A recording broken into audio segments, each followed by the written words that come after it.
What's up? Welcome into the Fireside Bears YouTube channel. You know us, we're Usayd and Max Smith back here again with another great episode. You can follow us on Twitter, YouTube, Facebook, TikTok, and Instagram at Fireside Bears. You can follow myself and Max on Twitter at Usayd and at Max Smith ESM. Like I said, guys, we're interviewing a whole bunch of 2022 NFL draft prospects. We've got another one in the house for you today. Coming to you from Oregon State, it's Trevon Bradford, wide receiver. How you doing, man? Thanks for joining the show. I'm doing good, man. I appreciate you guys having me on. So we're going to go ahead and get right into this. I mean, we got to talk about your path to football first, because I know the last 5 years you've been playing wide receiver for the Beavers, but have you always played wide receiver, or did you just start playing this as soon as you kind of arrived in college? Yeah, growing up, I always played, multiple positions. I started off playing running back when I was younger. Played like safety and cornerback in high school, and then my sophomore year in high school was really when I transitioned and started focusing on playing wide receiver. So I got to ask a follow-up because, I know you played basketball as well as ran track in high school. Do you think that, playing both of those sports kind of helped you transition to playing wide receiver? Yeah, definitely. I think, in track, obviously, working on your speed every day, that's pretty important in today's game. And then basketball, there's a lot of carryover in terms of, how you run routes and how you break defenders down. You see guys like Cooper Kupp, use the come to balance and, cross people up, basically. So, I played point guard, so I was a pretty good dribbler. So I was about to ask, so you were a guard then, right? Awesome. I'm going to jump off that real quick because I noticed watching some game tape, your time at Oregon State, you were kind of used as utility all over the place. You were taking handoffs, you were moved around the field, you were in on punt returns and kick returns. So you think that lends to your ability, because the NFL is moving towards kind of having that utility speedster, and you're ridiculously fast, right? Which Right. is, anyone who watches the tape can see that. So do you think that's something that you can bring to teams? Like, is that something that's yeah, definitely. I think that's, one of the things that, separates me from a lot of other guys who play wide receiver is the fact that, I've played on the outside and I've played in the slot and I've, done the handoffs and all those things that you said. And also just, the value that I can bring on special teams, whether, returning punts and kicks or being a missile, having to go make tackles, that's all things that I've done in my career. So kind of going off that, are there any wide receivers that you modeled your game after, whether just growing up or now in college? Is there anyone that you specifically continue to just watch film on? Yeah, growing up, I really liked Doug Baldwin. I tried to model my game after him a little bit, and then as I got older, guys like Cooper Kupp, obviously, Hunter Renfrow, Jarvis Landry, the way they run routes and set the defenders up and how they get open versus different coverages are all things that I've tried to add to my game as well. So who's your favorite team? My favorite team? Yeah. So I'm a Cowboys fan, man. Really? Yeah. Wow. I know I'm a Northwest guy, so people always assume, the Seahawks. But yeah, I was about to say. I've always liked the Cowboys. I get a lot of hate for that, though. Wow. Yeah, it's one of those teams that anywhere across the country can be fans of, like the Lakers or the Yankees. So, it makes sense. It makes sense. We're both Chicago guys, so we grew up. I was going to say, are you guys both Chicago fans? Yeah. Yeah, okay. That's impactful, though. Growing up watching these guys on TV and obviously kind of introducing you to the game, and that's really awesome. One of the favorite things I'd like to hear from people who play at a professional level is, acknowledging the guys who came before them. Like, obviously, me as the fan, there are guys who were wearing Bears uniforms with the reason that I started playing football, right? I wasn't good enough, got hurt in high school, etc. All that story, glory days, right? But that's something that I think is really, really cool and really, that kind of bonds the players with the fans, is because players are fans of the game too, right? Or else they wouldn't be playing. So. Yeah, definitely. Cool. So I need to go ahead and ask you, and then Max is going to have the next question, but just how have you gone about reading defensive backs over the last couple of years? And do you feel like, over the years at Oregon State, you've been able to just understand defensive coverages more compared to, what you see on film? Yeah, for sure. a lot of defenses, you know, have specific tendencies and things they like to do, whether it's on, you know, first and second down, third down, you know, in the red zone. And when I first got to college, I really didn't understand coverages or how complex their, you know, coverages really are. And in college, it's a lot different.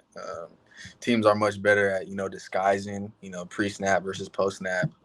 So you just have to be, you know, always playing with your eyes and just being able to see, you know, safety rotation, you know, corner leverages, you know, outside linebacker leverage, you know, press, you know, all those little details that, you know, will help you get a, you know, read on what the defense is playing. So with that experience kind of reading defenses, what type of offense do you think that you'd be most suited to play in the NFL? Ooh, that's a good question. Honestly, probably a team that utilizes, you know, more, you know, slot receivers. You know, that's what I've been told, how, you know, where I project most likely to play in the NFL is in the slot mostly. But in terms of defenses, you know, you know, to a sense, it doesn't really matter what the defense is in. It's more important of, you know, how the offense is, you know, utilizing you and your skill set, you know.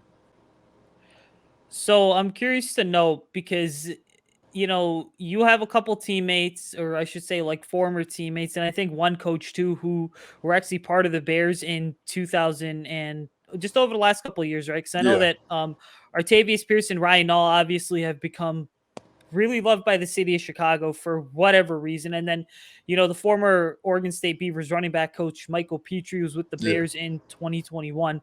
Have you kind of leaned on any of those guys for any sort of advice? Just because when I go back and I look at Oregon State and the Bears, there's a lot of names that tend to pop up, even guys that aren't currently on the roster that were drafted by the Bears. So yeah, I think the Bears love their Oregon State players. Yeah, for sure. You know, my boy Xavier Crawford is there too. Gotta give him his love.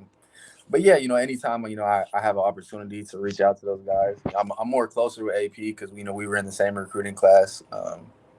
But yeah, I mean, if I have, you know, ever have any questions, you know, I don't hesitate to ask them or, you know, other guys around the league that I played with. You know, they give a lot of good advice on, you know, how to carry yourself, you know, the day in and day out grind, you know, the day to day in terms of, you know, what you do, whether it's, you know, rehab in the morning, meetings, workouts, and, you know, just stuff like that to, you know, try to help me out and, you know, make my transition as smooth as possible. So one of those former teammates that is in the NFL and actually had a bit of a spotlight is one of your former quarterbacks, Jake Luton, still down in Jacksonville. Jacksonville is in an interesting scenario, but he had the opportunity to start a few games. But that kind of made us think about just how many different quarterbacks have played, started, stepped into roles during your time at Oregon State. Yeah. And specifically over the past year, with the competition that was started up during training camp and during the spring. Do you think that helped improve you as a wide receiver, seeing so many different types of quarterbacks with different types of play styles? Or could walk us through that, what it looks like as a wide receiver? Yeah, I mean, the most important thing is just being able to build chemistry with those guys, right? So, you know, I've had to put a lot of extra work in the off season, you know, working with all the different quarterbacks. So I think, you know, that's better help prepare me for the season. And also, like you said, they all have different skill sets. So, you know, the offenses are all a little bit different depending on who's in there. So you have to be able to adapt and learn to, you know, fit their play style as well as yours. So I'm gonna ask a follow up just in regards to adapting and like adjusting to different play styles. Have you found it just, you know, over the years, like has it been easier for you to kind of adapt to a different quarterback compared to when you first got to Oregon State? Yeah, I feel like the biggest thing when I got to Oregon State, everything was moving so fast and, you know, trying to learn, you know, new offenses because I had, you know, 2 or 3 different offensive coordinators and head coaches with all the, you know, changes in staff. So, you know, you play a lot slower when you're out there, you know, thinking too much. So yeah, that was really the big thing that I was focusing on, you know, early on in my career. Awesome. So we're going to switch it up a bit. I want to know more about Oregon State. I'm sure a lot of people in the Midwest want to learn more about Oregon State. We're not huge Pac watchers. But, you know, so Corvallis, right? Am I saying it right? Is it? Yeah, Corvallis. Corvallis. So I did some Google Map research yesterday, like the genius that I am, and I realized and discovered that it's 50 minutes away from Eugene, which is where the Ducks play, right? Right. So what is that like for the rivalry? Is that intense? Do you sneak around? Do you go to, so you and some of the guys would go drive down to, Eugene and hang out with some of the Ducks, or what does that look like? I mean, we have a lot of guys from, who are friends with, dudes growing up who, play at Oregon. I'm from Oregon, so I have friends who, went down to Eugene. So sometimes you go out there.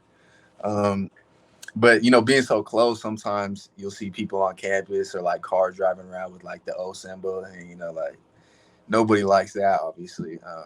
And the rivalry, it's a great rivalry, but personally, I think Oregon has the worst fans in the country. I'm just going to go. I think Oregon State has the best fans in the country, and I think Oregon has the worst fans in the country. That's just how it is. There's no love lost between us. See, you go ahead and say Oregon's got the worst fans in the country, and it's interesting because I know their school colors are green and yellow, and it just so happens that for a lot of Bear fans, they also think that Packers fans are the worst in the country. Their colors are also green and yellow, but Right. just following up with Max's question about the rivalry and stuff, how have you kind of gotten more invested into the rivalry over the last few years? Because these rivalry games, I mean, you obviously need to be able to keep your composure and just continue to play at a high level, because it's one of those games where if you have a really good game, everybody's going to remember it. If you have a really bad game, everyone's going to remember it too. But just how has the rivalry shaped you as an overall player? It's actually funny. Like, oh shoot, I'm sorry, my light just turned off. The motion censored in this hotel. I apologize. You're good. But like I said, I'm an Oregon kid growing up, so I was a Duck fan growing up, and they recruited me a little bit. They wanted me to play defense. They didn't think I was good enough to play receiver. That's what the coach told me. So they didn't end up offering me. So when I went to Oregon State, like, all I wanted to do was, beat Oregon. And I didn't really understand how big of a deal that game was to, the Oregon State fans. Because, early in my career, we were bad. It is what it is. We probably only won, 2 to 4 games those first few years of my career. But my freshman year, we beat Oregon. So, like, they didn't even care what happened in the beginning of the year. As long as we won that game, that's really all that mattered to them. And, just going back to what you said, my junior year or my senior year, I had come off of a foot injury. And one of my last game back was when they changed the redshirt rule to where I could play in 4 games. So I played in the Civil War game. I had a horrible game, and, I'm hearing it from everybody. And, it left a bad taste in my mouth. And then the past 2 years, I had pretty good games in that game. And, it's crazy how everybody switches up and, loves you after that game. But, yeah, just like you said, when you play well, they love you. When you don't, they hate you. So it is what it is. But, you learn from it. Yeah, that's a great mentality to have 100%. And I think that people in any career, in any industry could have that same exact mindset. So that's really a good one to have. Right. So let's talk about the recent success, right? At Oregon State, you guys finally go bowling for the first time in a long time. It doesn't end up the way like a fairy tale, unfortunately. Yeah. But you guys make it to the LA Bowl. You, during your time at Oregon State, you ride out a season with 1 win, a season with 2 wins. What did it finally feel like to be a part of a winning, team at Oregon State and actually getting to an opportunity to put Oregon State football on national television for the first time in that way in a long time? Yeah, I mean, it felt great. I mean, that's obviously been the goal, since I got here, was to try to get Oregon State back on that, winning trajectory and being a winning program. And, it's hard to, continue to show up and work and, give your all every single day when, things aren't going your way. It's easy, when you're winning and having success. But it's just a great feeling to, stay committed to the process for so long and then finally see that result. Obviously, it didn't end the way we wanted to. But, I have faith that, Coach Smith is going to continue to be even better, and you know, my teammates, you know, will continue to change that program. How was playing on SoFi? Man, that was dope. Yeah. That was dope. It was way bigger than like I expected it to be, because I didn't know it was like a dome like that. And you know, all the lights and the locker room, and you know, the jumbotron that wraps around the entire like top of it. It was crazy. So did it feel like you were like playing in a dome? Because they said like the roof is translucent. So I mean, I want to know if it felt Yeah, like like you the were lighting outside. in there was weird. Like the way, because I like catching punts in there, like the ball, you kind of lose track of the ball a little bit just because of like you said, the roof being like that. So that was the only thing that, you know, I noticed that was, you know, a little bit challenging or different from playing in just regular stadiums. But other than that, no, it was a great experience. All right, so I gotta kind of take a step back here and ask you regarding, you know, some of the connections to the Bears, and then also I think just, you know, the Oregon State rivalry. Can you maybe briefly touch on what your experiences have been playing against Thomas Graham Jr.? Playing against who? Thomas Graham Jr. I know he was with Oh Oregon yeah, for a couple of years. Yeah. yeah. No, he's a really good player. You know, he's patient, got good feet, good technique, smart player. Um, you know, usually when I was playing, like when he was there, I was mostly in the slot, so I was, you know, seeing, you know, more of like Javon Hollins. But you know, yeah, I mean, we had some pretty good matchups. You know, he's a good player. I think he goes out, he competes, smart. You know. Yeah, he's an early name for us to keep an eye on, you know, as someone who could start. But who was your least favorite team to play in the Pac-12? Outside of Oregon. Outside of Yeah, Oregon, outside of them. least favorite team to play. That's a good question. Probably Washington State. Why is that? You know, I never beat them, and you know, Mm. they just be talking a lot. You know, those Cougars, man, they be doing a lot of talking. But I say probably Washington State. I'll play off that. What's your favorite team to play? Like Favorite stadium team to wise, play. fan wise. I liked playing UW. You know, because they always, you know, had a really good defense, really good secondary, so it was always a challenge. You really got, you know, test yourself against them, and you know, playing at UW, they got one of the, you know, biggest, loudest stadiums in the pack. You know, same thing with Utah, and then I'd say at SC as well was a cool experience being in the Coliseum. Yeah. Yeah, see, we don't get to watch a lot of Pac-12 football just because every time as living here in the Midwest, you know, it's like every time the games are on, it'll be like, you know, 10 or 11 at night, and then they Right. usually end up going to like 1 or 2 in the morning. There's days though Right. I try to catch as many of them as I can, but you know, let's go back to week 1 of the 2018 season, because Oregon State was blown out 77-31, but I think you were sorry for giving me that painful reminder, but It's all good. you were like the MVP of that game because you had 2 touchdowns, 104 yards, 6 catches on the day. I mean, what did it kind of feel like to lose to Ohio State? But then what did it also feel like to have such an incredible performance? Yeah, I mean, you know, my boy Artavis Pierce bought that game too, so give him his flowers as well. But no, it was a cool experience. You know, it was Coach Day's first day after, you know, Urban Meyer had left, so it was sold out. You know, 100,000 plus rocking. I was really nervous going into the game just because, you know, that's a pretty different atmosphere than what I was used to, and that was like my first game, like really, you know, basically being in on every single play as a starter. But I mean, I'm a competitor, so I'm gonna accept the challenge. I'm not gonna shy away from, you know, whoever they have on their defense. And it's just a good opportunity to, you know, go out there and test yourself and, you know, have fun doing it. I think one of the things that stuck away from that game was this incredible. It was like just like a 10-yard slant. I don't think it was supposed to break to the house, but it did. Yeah. Just because of that break speed. What is it like playing in the middle of that field? I mean, and now you're looking at Big Ten, you know, secondary. So these are, you know, supposed to be tougher hitting guys, bigger guys. Yeah. What is it like playing in the middle of the field, just, you know, getting that ball, being surrounded by players?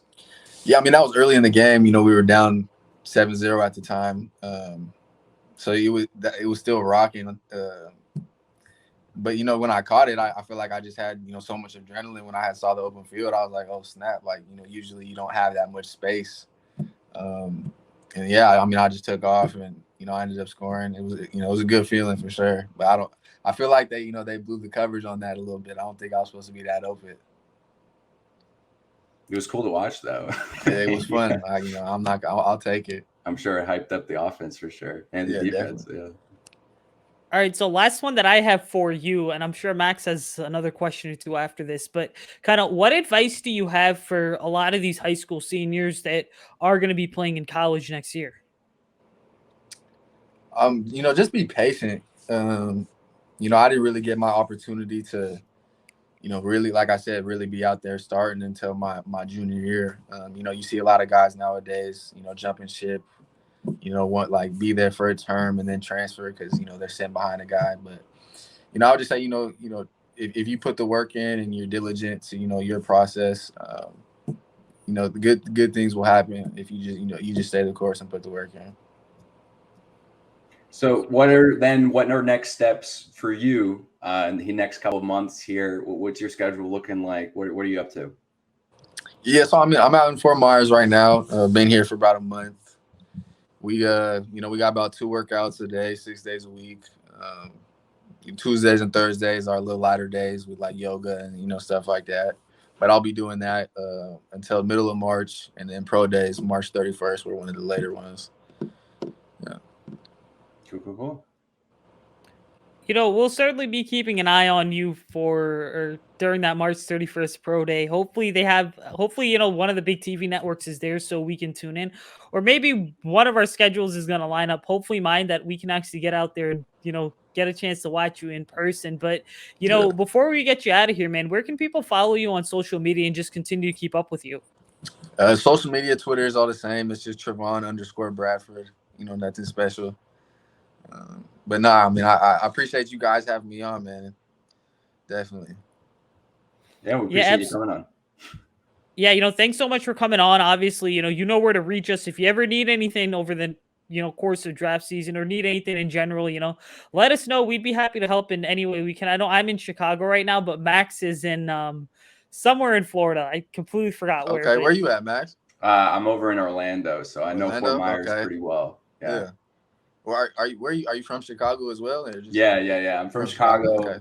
Moved down to Florida for school. I didn't go to UF, smaller school. Nobody knows about it, but we have 2 alumni in the NFL right now. One of them, Donald Parnham, great guy. Another one plays for the Jaguars. I forgot his name. I'm so sorry. But I don't know because I met Donald a couple of times, so he's a great guy. But yeah. No, that's what's up, though, man. Yeah, thanks for coming on once again, man, and keep in touch. Best of luck to you, and we'll see you out there too, all right? Yeah, thank you. I appreciate you guys having me, man. Have a great night, man. Thanks, bud. All right, Max, I think it's just time real quick to go ahead and debrief here, but what were some of your takeaways from just getting a chance to speak to Trevon? Yeah, I mean, it's incredibly cool, an opportunity to talk to somebody who's played obviously in a power conference. Seems like a guy who really understands it. Like it's very clear, his passion for the game, his passion for his craft. This is a guy, again, who spent 5 years at Oregon State. One was extended because of his injury, like he said, he was redshirted. But he stuck through a program that was going through it, like 1 win season, 2 win season. And they finally had a winning season this year. Things are finally starting to click. And he's a piece of that puzzle, right? And I think that's incredible statement to who he is as a player and as a person, with perseverance involved, that he could have transferred. And he's had interviews before where he said that he's, looked at it before and he's thought about it. But at the end of the day, he stuck through it and stayed at a team that wasn't getting his flowers. But sure enough, LA Bowl, he's on national television, he's playing Utah State, SoFi Stadium. It's just patience. Like he said, it's all about patience. Yeah, I really like kind of just how he talked about the matchups that he had with guys like Javon Holland, along with our guy Thomas Graham Jr., who I think is a really early lock to kind of start for the Bears at cornerback too next season. And, what he said about Thomas Graham Jr. really sticks out to me because I think just getting away from an NFL draft perspective here, but then looking at it from the Bears perspective. Now, I don't think the Bears gave Thomas Graham Jr. a fair shake at the cornerback position and an opportunity to start. And so seeing that Trevon basically had a real strong endorsement of Thomas and just who he was as a player and his play style, that's certainly something to, keep an eye on, and something that I know you and I are definitely going to look back at when we do our training camp positional previews later on in the summer. But, what I really liked is the vibe I got from Trevon is that he's been in the system for so long that you could almost get the feel for seeing that this is someone who clearly stepped onto campus in Cornwallis and then just over the years kind of developed into a leader. And you could see the traits of a leader and someone that has a prominent voice in the locker room just consistently with Trevon. Yeah, no, 100%. I mean, he was a limited time captain, if I believe correctly, or he was a full captain. There's pictures of him wearing a C on his jersey. He's obviously a voice in the locker room. It's clear that he has connections and was, friends with players who are now in the NFL, like he said, with AP. So, and by that, I mean Octavius Pierce, the Bears AP. 100%. And, I think putting on our draft analyst and Bears fans hat is, Trevon definitely there's a fit on the Bears for his skill set 100%. And I think that's something that we will be watching at his pro day, and we'll continue to watch his development, or at least in the scouting reports. But there's an NFL pro comp for him that I saw floating around that I like a lot, which is Christian Kirk. Is that this guy, size isn't everything, but look, we're transitioning to a modern NFL where wide receivers don't have to be 6'3", 200 or 210 anymore. Wide receivers like Tyreek Hill, like Tariq Cohen, who's playing out of the slot, can fit in that position and be that kind of utility guy who's just game-breaking speed. And Trevon brings that to the table, right? So there's definitely an opportunity on the roster for him in Chicago, especially with some of the lack of depth we have at the wide receiver position. But he's definitely a name to watch moving forward here with some pro day and some film. I think we should see his draft stock rise here. Yeah, and you touched on such a key element because of his player comp or his pro to player comp, whatever you want to call it, because the terms are interchangeable.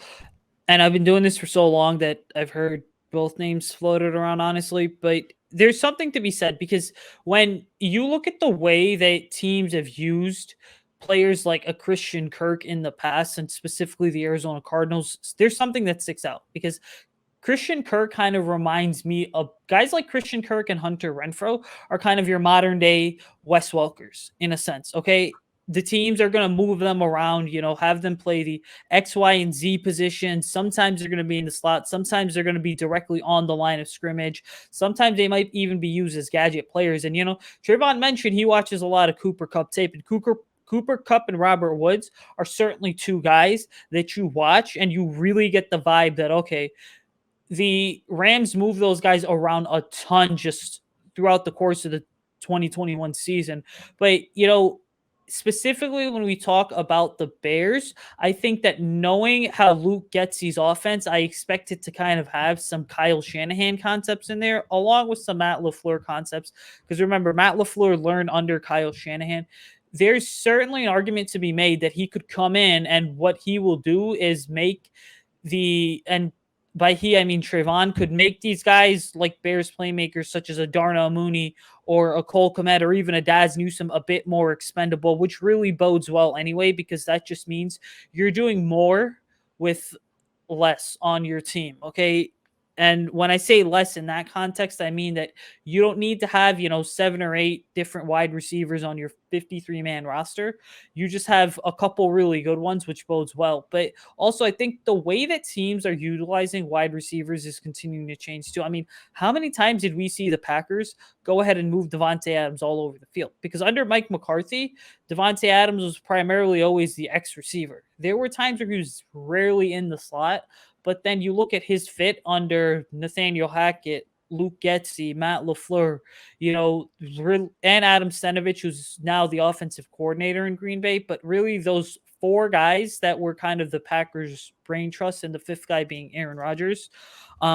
who I think is the center of attention of some other controversy. I have no idea, by the way, because he's always in the news because he's a really bad guy. But anyways, the point I'm making, I think, is that like you see the way that the Packers move Devontae Adams around, and you see the way a team like the Ravens moves a guy like Marquise Brown around. Hey, there's a legit argument to be made that teams are realizing the more we're able to move our star players around, the better. And as I mentioned, controversies and moving star wide receivers around. I mean, just look at Allen Robinson. He was primarily an X his first 2 seasons, and then the first 3 years he was kind of an X receiver, and then the Bears just started moving him around more and more in 2020 as well as 2021. But then, there's a whole debate going around about was he really phased out of the offense, or is it also the fact that he missed multiple games due to injuries?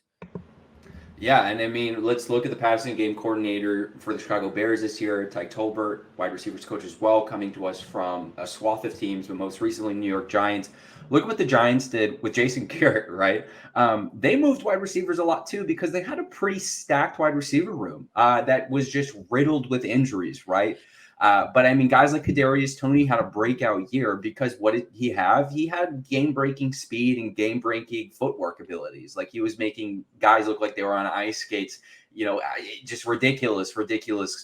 Like Tariq Cohen is kind of how I would say. It was like watching him 2 years ago.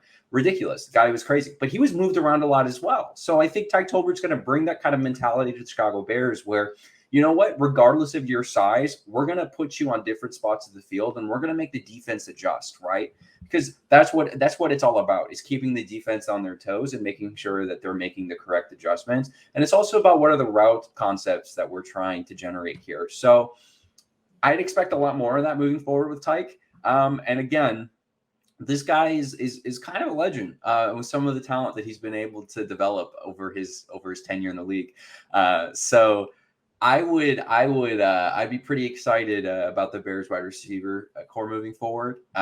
We just have to go out and get talent like Trevon. So.